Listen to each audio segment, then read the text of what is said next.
ready for a deep dive. We're cracking open Mark Manson's The Subtle Art of Not Giving a Feck. Oh yeah, this one's a wild ride. Seriously, title's a bit of a head-scratcher at first, right? Like, are we just going to shrug at everything? Total opposite reading. Right. It's more about choosing your battles, figuring out what really matters, and get this, Manson kicks things off with Charles Bukowski. Interesting place to start. Bukowski, the king of keeping it real, even if real wasn't always pretty. Exactly. This guy held nothing back. Struggles, flaws, the whole 9 yards. And you know what? People connected with that honesty. It fueled his writing. It's like Manson's using Bukowski to point out this weird thing about our culture. We're drowning in picture-perfect lives, social media, success stories. Everyone's always thriving. And it makes the rest of us feel like we're failing miserably. Exactly. And that's where Manson drops this truth bomb. The backwards law. The more we chase happiness directly, the more we feel its absence. Hold on, break that down for me. How does that even work? Imagine you're obsessed with getting promoted. Suddenly, you notice every little thing that could hold you back.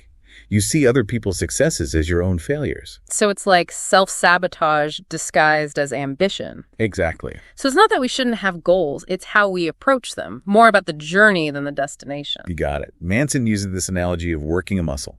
The resistance, whether it's physical training or facing a tough conversation, that's where the growth happens. Okay, I'm feeling the workout metaphor. But Manson doesn't stop at happiness, does he? He goes after this whole entitlement thing, too. Oh, yeah, that's what Jimmy comes in. Oh, Jimmy. Remind me who Jimmy is again. I feel like this is going to be good. Picture this. A guy who is convinced he's the next big shot entrepreneur, overflowing with million-dollar ideas. Problem is, he never actually does anything. Bingo. All talk, zero action. And when things inevitably fall apart... Always someone else's fault, right? Every time. And this is where technology throws fuel on the fire. We're bombarded with everyone else's highlight reels, the dream vacations, the perfect families. It's like comparing your messy, behind-the-scenes life to a perfectly curated Instagram feed. And it creates this need to feel special, to have some grand narrative for our lives. Manson uses this crazy example of Hiro Onoda. Japanese soldier spent almost 30 years hiding in the jungle after World War II ended. Wait, seriously, 30 years? Did he think it was still 1945 or something? Basically. He was so sure the war wasn't over. Any news saying otherwise was enemy propaganda.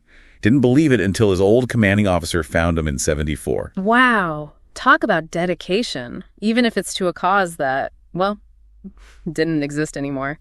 Makes you wonder how many of us are clinging to stories about ourselves that are past their expiration date. Right. What if we're holding on to beliefs, fears that stop us from seeing what's right in front of us? It's like we get so caught up in trying to write the perfect story for our lives, we miss out on the one that's actually happening. And that brings us to this idea that what we're willing to struggle for, that's what reveals our true values. Okay, I'm intrigued. Manson makes this comparison. Two musicians, both booted from successful bands. Dave Mustaine went on to form Megadeth, and Pete Best, the original drummer for the Beatles. Wow, yeah. Talk about two different paths. What happened there? So both guys, they experienced this harsh rejection early on, right? Mustaine, he goes on to have huge success with Megadeth, But he's still holding on to that grudge. Totally. Decades later, still hung up on those Metallica days. And Pete Best, he's like, hey, life's good. Exactly. Found peace with his path, even without the Beatlemania level fame. So it's not about avoiding the tough stuff altogether. It's more like choosing your battles. You nailed it. It's about asking yourself, what pain am I willing to put up with? What struggles actually mean something to me, even if they're hard? Not about seeking out suffering, but finding the meaning in the struggle. Exactly. Think of it like this.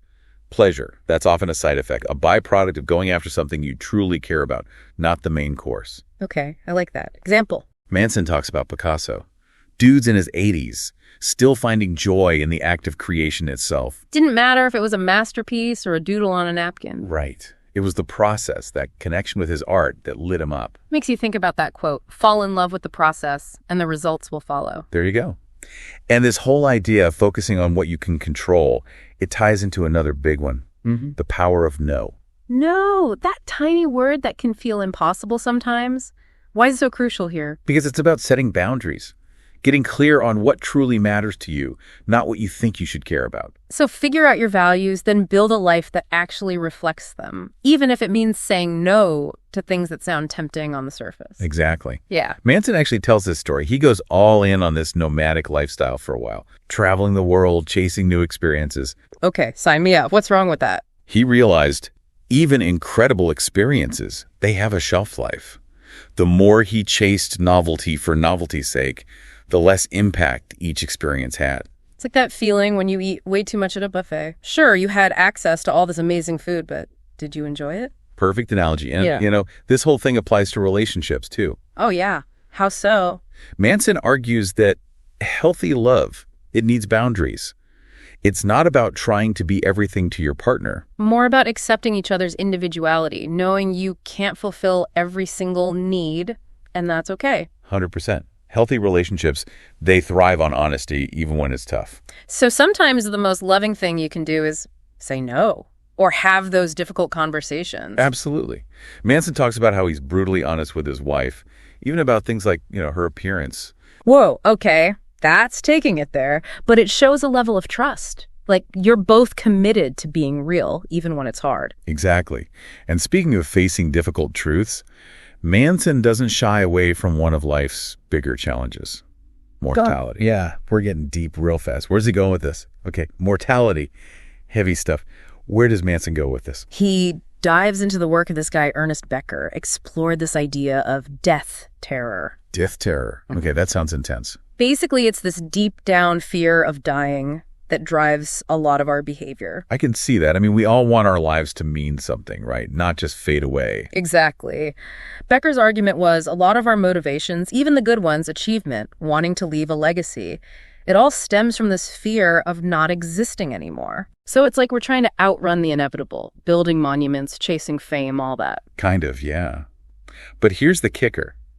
Manson says that accepting our impermanence, that we're not going to be around forever, that's actually incredibly freeing. Hold on, I'm not sure I follow. How does accepting death make us more free? Think of it this way. You let go of needing to leave this huge mark on the world. Suddenly the pressure's off. You can choose what matters to you, not what you think will impress others. So it's like I'm carrying around all this weight, all these expectations, and I don't even realize it. Exactly. And it circles right back to Manson's point about choosing your struggles. If you're not scared of failing, of not being special in the grand scheme, you can put your energy into what lights you up, even if it's weird or difficult. It's like, what's that saying? The privilege of a lifetime is being who you truly are. There you go.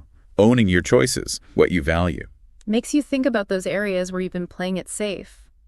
Avoiding discomfort. What if those uncomfortable spots are actually clues, pointing us toward what we really care about deep down? Now that's a question worth pondering. Yeah. What would you do if you knew you couldn't fail?